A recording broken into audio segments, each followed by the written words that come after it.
মাননীয় সভার সভাপতি মহোদয়, মুরব্বী আজম, আমার যুবক ভাই বন্ধু সকল, আমার ছোট ছোট বন্ধু সকল, আমি অনুরোধ করি যে আমরা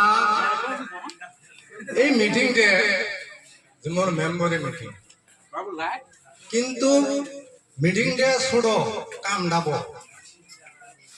কি কারণ আজকের ওয়ার্ড এজল্লা কিন্তু মেম্বার মধ্যে ফাড়াফাড়ি বহুত কেস কি কারণ এই যে ইনু এক মেম্বার একখানি ছবি আমরা এক করি আছি এখন অঙ্গরে রাইজের এরকম সমস্যা পাচ্ছে কথা বলে যে ঘরত যাই কোন ঘরত না যায় মানে আমি বুঝি সেরে একটা কথা আগাল লাভরে আপনারা দয়া ধর্ম করি যাই হোক মুজাম্মাল উনি একটা নিরহ চাংরা বা আলেম চাংরা আমনে করে দোষে সেবা করার জন্য উনি দাঁড়াইছে। যদি আপনারা দয়া করি আল্লাহ রহম যেগুলো মানুষ আসছে তাতে বোঝা যায় আল্লাহ রহম বহুত আছে। তিনটে কিলোমিটারের ভিতরে ছবি তো আসবেন না, জম্বর 900 ফুটের ভিতরে ভাগ হতে হতে আগা লাভরে ঘুরে একজনে পাশ চিন্তা আপনারা শব্দ ধনে করি যদি একাতা হিসেবে কাক ভালা করা যায়, কাক ভালা পান কেরা রাইজের সেবা করে পাবো, রাইজে কাক দুই কথা কবার পাবে।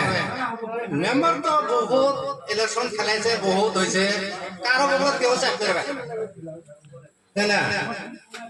ঘরে দেড় মারে জুলুম আছে, গাড়ি সারে হিরে সারে ওরা সারে আর কার এসে দেখা করবো তাই না?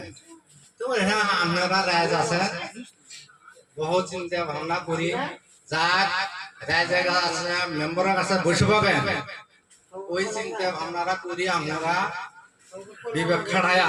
আমি কই না যে অমুক কেন্দ্রিকারে ভোট দিবেন অমুক কেন্দ্রিকারে ভোট দিবেন, ওটা কই নাই। কি কারণ আপনারাই 10 জন আছেন, আপনারাই 10 জনের বিবেচনা করি এই বহুত মূল্যবান ভোট, এটা ভোটের দাম বহুত, মুখ্যমন্ত্রীর যে দাম এই ভোটের সাধারণ একটা ভিকারের ওই দাম। চিন্তা ভাবনা করি আপনারা আর কিভাবে যদি না আমি এটি ভাবতেছি যদি যেগুলো রাজ ইনু আইছেন মোজাম্মেলের হয়ে আইছেন, অন্য কারো হয়ে আসেন না। চিন্তা ভাবনা করি আল্লাহ রহম উনি কিভাবে জিতেন যায় আপনারা 10 জনে চিন্তা করি কামনা করি।